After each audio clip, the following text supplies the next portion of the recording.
Morning everyone. কদিন ধরে এটাই হচ্ছে, যখনই সকালবেলা ঘুম থেকে উঠে দরজা করি এরকম ঝিরঝিরি বৃষ্টি। কার ভালো লাগে বলতো? গরম থেকে তৃপ্তি পেতে আমরা বৃষ্টি একটু সবাই চেয়ে থাকি, কিন্তু সেই বৃষ্টি যখন টানা হয়ে যায় তখন যেন প্রাণ অষ্টাগত হয়ে যায়।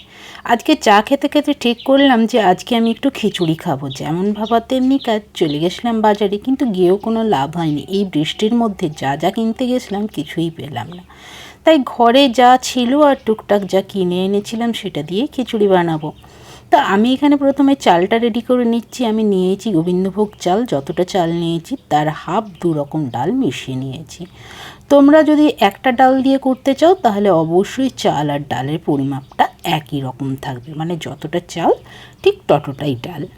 ব্যাস, এবার সেটা ভালো করে ধুয়ে নিয়ে একটা ডেকচির ভিতর দিয়ে আমি প্রথমে এটা একটু সিদ্ধ হতে দেবো। আমি এখনই এখানেতে হলুদ নুন অ্যাড করব না, কারণ দেখবে ডাল সিদ্ধ করতে দেওয়ার সময় না এরকম ফেনা সৃষ্টি হয়, আর এই ফেনাটা যখন তুলে দেবে তখন কিন্তু যে হলুদটা দিয়ে রাখলে আগে থেকে সেই হলুদটা উঠে যাবে এবং কালারটা অতটা ভালো আসবে না। এটা আমার এক বান্ধবীর কাছ থেকে শেখা। যখন আমি প্রথম ব্যারাকে এসে থাকতে শুরু করি তখন তো রান্নাবান্না এত কিছু জানতাম না।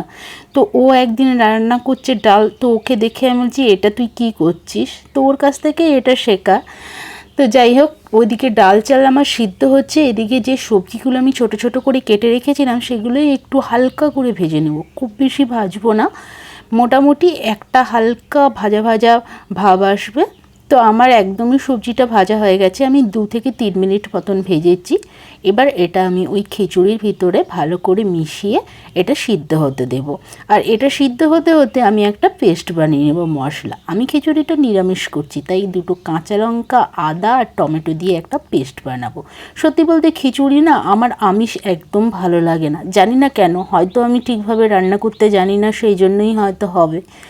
তো আমি নিরামিষ পছন্দ করি, আপনারা চাইলে পেঁয়াজ রসুন দিয়েও করতে পারেন। ডাল চাল আমার যখন 90% হয়ে এসেছে তখন আমি এখানে একটু মটরশুঁটি অ্যাড করে দিয়েছি। আর মটরশুঁটি যেহেতু আমি সারা বছরই খাই সেহেতু আমি এটা এইভাবেই সংরক্ষণ করে রাখি। তো চলো সেটা তোমাদের অন্য কোনো ভিডিওতে শেয়ার করব কিভাবে করি। তো এবার ওই কড়াতে একটু তেল দিয়ে তেজপাতা আর জিরে দিয়ে ভালো করে ভাজা ভাজা হওয়া পর্যন্ত অপেক্ষা করে শুকনো লঙ্কা আর কাঁচা লঙ্কা দিয়ে সেটা থেকে যখন একটা মিষ্টি ভাজা গন্ধ আসে তখন আমি ওই পেস্টটা দিয়ে দিয়েছি। এটা ততক্ষণ কষাবো যতক্ষণ না এর থেকে তেল ছেড়ে আসে, আর এই সময় আমি একটু নুন আর একটু কাশ্মীরি লঙ্কার গুঁড়ো অ্যাড করেছি যাতে কালারটা একটু খুব ভালো আসে। দেখো মশলা থেকে কিন্তু তেল ছেড়ে গেছে। এবার এটা আমি খিচুড়ির ভিতরে দিয়ে দেব, দিয়ে খুব ভালোভাবে এটা মিশিয়ে নেব। আর এই সময় তোমরা কিন্তু নুনটা অ্যাড করবে যদি টেস্ট করে মনে হয় যে নুন দরকার। আমার যেহেতু প্রথম থেকে নুন দিচ্ছি আর আমার অল্প খিচুড়ি, তো আমার এখানে নুনটা আর লাগেনি। তো আমি এই অবস্থায় গ্যাসটা অফ করে দিয়েছি, কারণ এটা ঠান্ডা হলে আরও বেশি বসে যাবে। আর সত্যি বলতে এরকম খিচুড়ি রান্না করার পর না আমি বাটিতে নিয়ে টেস্ট করতে খুব ভালোবাসি। আমার মতন তোমরা কারা ভালোবাসো অবশ্যই কমেন্ট করে জানিও। একটা থালায় বেড়ে নিয়ে খেয়ে ততটা সুখ পাওয়া যায় না যতটাই টেস্ট করতে বসে পাওয়া যায়।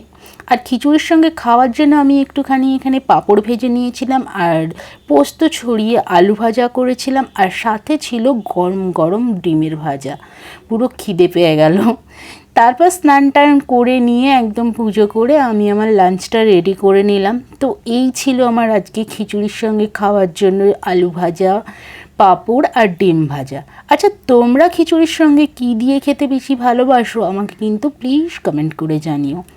আর সত্যি বলছি, রান্নাটা নিজে করেছি বলে বলবো না, আমার রান্না সত্যি খুব ভালো হয়েছে এটাও বলবো না। তোমরা এইভাবে একবার খিচুড়ি বানিয়ে খেয়ে দেখো, তোমাদেরও অবশ্যই ভালো লাগবে।